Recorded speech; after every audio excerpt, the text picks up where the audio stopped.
need to know a little bit of tech, and we need to have the people skills to get those requirements from the business side. And that's essentially what a business analyst does. Now that AI has come in, this is one job field that's not going away, because you could have, all the AI tools that are available, but you still need someone to make sense of it all.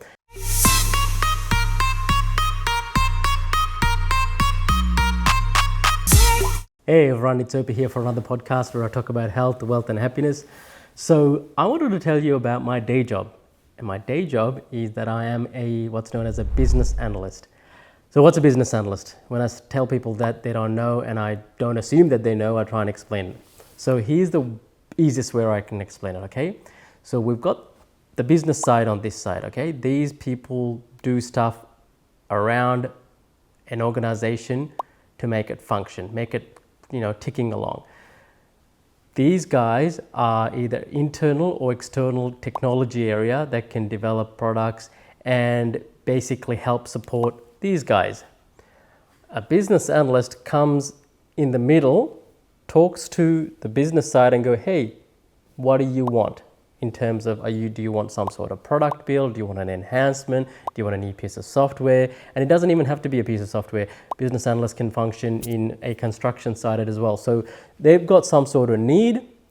We try and extract that need, put it into some sort of documentation and give it to these guys who are the technology area, who might also include, developers and architects and so forth, and go, okay, here it is, here's what these guys want, build it. It's obviously the simplified version, but you get what I mean. So we're basically the in-between these two, So we need to know a little bit of tech, and we need to have the people skills to get those requirements from the business side. And that's essentially what a business analyst does.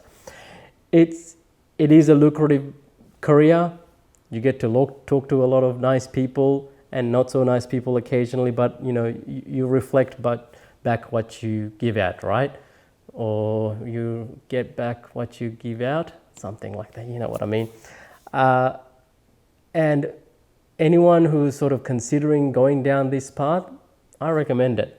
The reason why I'm recommending it is, now that AI has come in, this is one job field that's not going away, because you could have, all the AI tools that are available, but you still need someone to make sense of it all.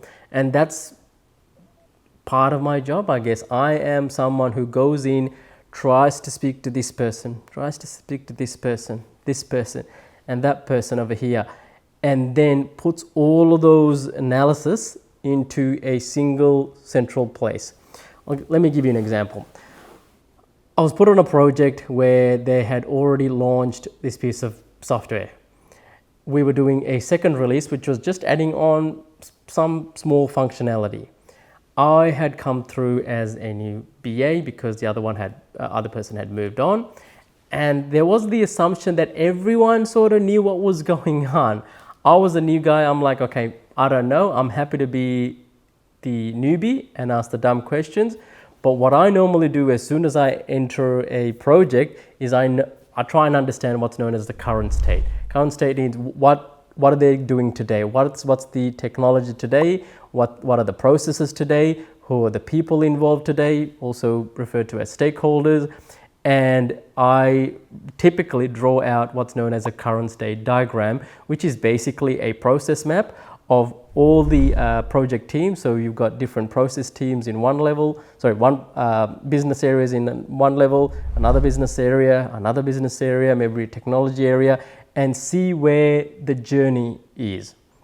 And you can sort of figure out, okay, this is what these people do today. From that, you can go, okay, this is what we want to do, what they're doing today. Let's try and use this to build out what they want for the future. Okay, so this is the tool that they had today. We want to tweak this little bit. So let's change that, update that, and draw out a new map and get feedback on that. So this is a common thing where, the point of that was everyone thinks they know what's going on, but until you put it in a nice map and bring everyone onto the same page, and get critiques on it, feedback on it. And I'm completely okay with, going back and forth until we get everyone on the same page. And for any aspiring business analysts, BAs, I recommend you do the same thing as well. Learn to understand the current state. Therefore, it's much easier to go to the future state. You can obviously get support from your project personnel as well. Your project managers are a great resource. Testers are a great resource. Comms managers are unbelievable at making sure the stuff that you write down makes sense to the business peeps, because sometimes you can write a document and it might have so much jargon that you don't even realize you've put stuff there in there. So they can, especially with packs that are going to higher level executives and managers, they need the simple, the nuts and bolts of it. That's it. They don't need all the fluffy stuff generally. I mean, you can have the fluffy stuff in the appendix, but the comms people are invaluable in terms of helping you as a BA get your message across to the right people. So if you've got any questions, let me know. But I thought I'll let you know what I do for a day job. Have a good one. I'll see you in the next episode. Bye.